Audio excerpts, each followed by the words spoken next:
जो लोग आपकी इज़्ज़त नफ्स पर वार करते हैं, आपको दूसरों के सामने ज़लील करते हैं, नीचा दिखाते हैं, आपकी इज़्ज़त पर वार करते हैं, तो जॉइंट फैमिली सिस्टम और ससुराली सियासत को डील करने के 4 नफ्सियाती तरीके मैं आपके साथ शेयर करने जा रही हूँ। देसी खानदान की सियासत बड़ी पक्की होती है, जहाँ मासूम भोली भाली बहुओं को पीसा जाता है। अगर आप चुपचाप खामोशी से अपने ध्यान में खड़ी हैं, सास, नंद, जेठानी, देवरानी किचन में आकर आप पर तंज के तीर चला देती है, तो आपने बगैर लड़े, बगैर झगड़ा किए उनकी आंखों में आंखें डालकर मुस्कुरा कर कहें, अम्मी जान, नंद, जेठानी या देवरानी, आप जैसा सलीका और हिम्मत तो मुझ में नहीं, अलबत्ता आप भी दुआ कीजिए कि मैं आप जैसी हो जाऊं। जब भी आपको परेशान किया जाए, आपको गुस्सा दिलाया जाए, आपको लड़ाई के लिए तैयार किया जाए, तो आपने लड़ने, झगड़ने या गुस्सा करने के बजाय ऐसे तंजिया अल्फाज का इस्तेमाल करना है कि खुद ब खुद इनका मुंह बंद हो जाए। आपके मुंह से अपनी तारीफ सुनकर खुद ही लाजवाब हो जाएंगी और अगली बार आप पर तंज करने के बजाय 10 बार सोचेंगी। अस्सलाम वालेकुम, this is me Rizwana Waqar. Blog का आगाज करते हैं घर के रैंडम कामों से। अगर वीडियो पसंद आए तो चैनल को सब्सक्राइब करें। पढ़ते हैं पहली हैक की तरफ। जब भी आप काम से फारिग होकर अपने कमरे में बैठी हैं, सास या नंद आकर आपको कहें कि हमारे ज़माने में तो बहुएं घर का सारा काम अकेले ही संभालती थी, खेतों का काम भी करती थी, जानवर भी संभालती थी, और आजकल की लड़कियां 2 काम कर कर थक जाती हैं। या ये कह दिया जाता है कि तुम्हारे मैके वालों ने तुम्हें कोई सलीका नहीं सिखाया। भोली भाली लड़कियां रोना शुरू कर देती हैं या लड़ाई करती हैं। इस तरह करने से वो अपने शौहरों के सामने ही बुरी बन जाती हैं। तो आपने रोने धोने के बजाय मुस्कुराना है और कहना है कि मुझे समझ नहीं आया। इतना मासूमाना मुंह बना लें और कहें कि आप मुझे बताएं ना, आप मुझे बताएंगी तो मुझे पता चलेगा ना अम्मी जान। तंज करने वाले को लाजवाब करने के लिए सबसे बेहतरीन तरीका यही है कि उसके तंज को उसी के ऊपर दे मारें।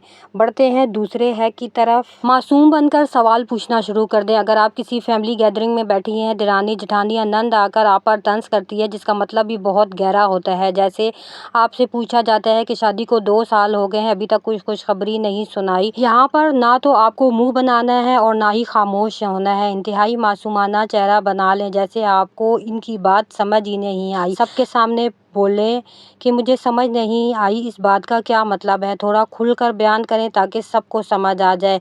क्या ये सब कुछ मेरे इख्तियार में है? वो पर्दे के पीछे छुप कर आप पर वार करते हैं, तो आप भी मासूम बनकर उनके सामने उन्हीं की बात की वजाहत मांग ले, तो वो खुद ही फड़फड़ाने लगेंगे। सबके सामने अपने जहरीले सवाल खुद ही ठीक कर लेंगे। अब बढ़ते हैं तीसरे है की तरफ। जब सास नंद आपको दिन भर तंग करें और जैसे ही आपके शौहर आए तो अचानक जो है वो मजलूम बन जाए, अपने सर पर पट्टी बांध लें, आंखों में आंसू ले आए। देसी घरों में सबसे बड़ी ट्रिक यही यूज की जाती है कि शौहरों को घसीटा जाता है। जैसे ही शौहर घर में आया, सास और नंद ड्रामा रचाना शुरू कर देती हैं, खुद मजलूम बन जाती है और बहू पर सारा इल्जाम लगा देती हैं। मासूम भोली भाली बहू ने करना यह है कि हमेशा शौहर से उसकी माँ की तारीफ करें, चाहे वो अच्छा सलूक करे बुरा, हमेशा उसकी इज्जत करें, रिस्पेक्ट करें।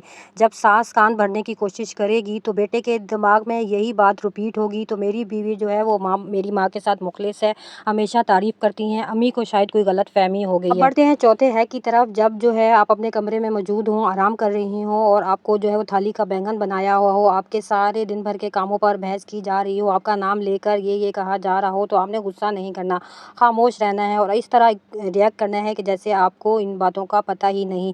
टोटली इग्नोर कर दें इन सब बातों को और अपने सर पर सवार ना करें। इस्लाम में ज्वाइंट फैमिली सिस्टम का कोई तस्वर ही नहीं, लेकिन मौजूदा हालात के मुताबिक ज्वाइंट फैमिली सिस्टम में रहना एक मजबूरी बन गई है। तो इस मजबूरी में आप अपने आप को किस तरह पर सुकून रख सकती हैं, ये हैक मैंने आपके साथ शेयर किए। वीडियो पसंद आई तो दूसरों के साथ शेयर करें, चैनल को सब्सक्राइब करें। मिलते हैं नेक्स्ट और यूनिक टॉपिक में।